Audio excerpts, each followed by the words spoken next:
Stefan Mills je sa porodicom posetio muzej zaostavštine grada Vermiliona kada je iz šale pokušao da otvori čeličnu kutiju.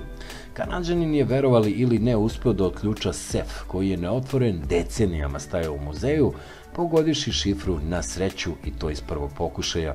Evo i 5 zanimljivih činjenica o neverovatnom događaju. Stefan Mills je sa porodicom posetio ovaj muzej kada je iz šale pokušao da otvori čeličnu kutiju. U muzeju u provinciji Alberta su prethodno više puta pokušavali da otključuju stari sef, ali svaki put je to bilo bez uspeha. Sef nije otvoren od druge polovine 1970. godina. Muzej, koji se nalazi u staroj školskoj zgradi od cigala, sadrži kolekciju predmeta iz istorije Vermiliona, gradića sa nešto više od 4000 stanovnika. Mills je sa porodicom u maju posetio muzej tokom 2019. godine. Svakog leta kad odemo na kampovanje naučimo da svaki mali grad, bez obzira na to gde se nalazi, ima nešto da ponudi, kaže ovaj čovek.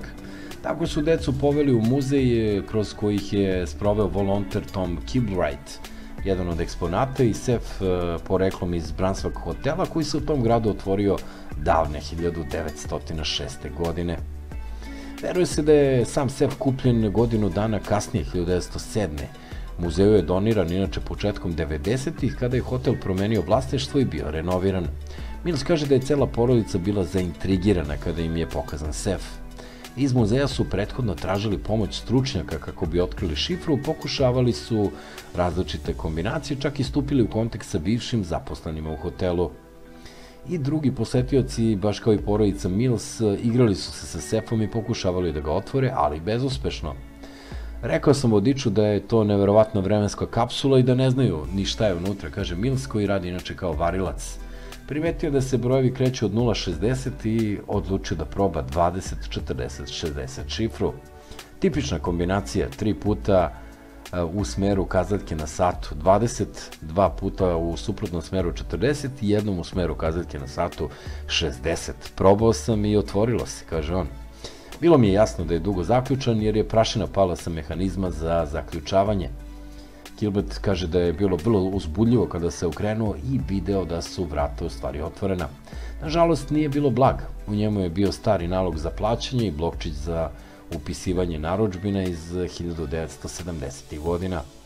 U blokčić je inače upisan račun za burger od pečuraka koji je koštao 1,5 kanadskih dolara ili današnja vrednost 1 eura i paklu cigareta za 1 kanadski dolar.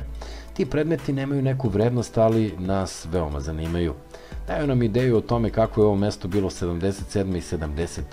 godine.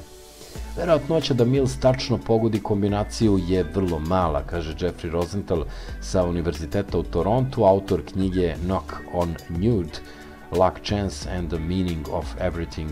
Prema njegovoj računici šansa da se iz prvog pokušaja pogodi kombinacija je 1:216.000.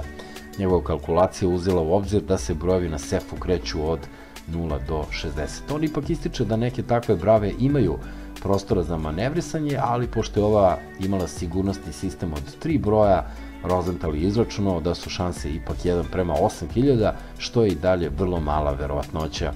Činjenica je da je kombinacija brojeva bila specifičnog šablona i da nije bila nasumična, takođe može da utiče na računicu o verovatnoći, dodaje ovaj gospodin.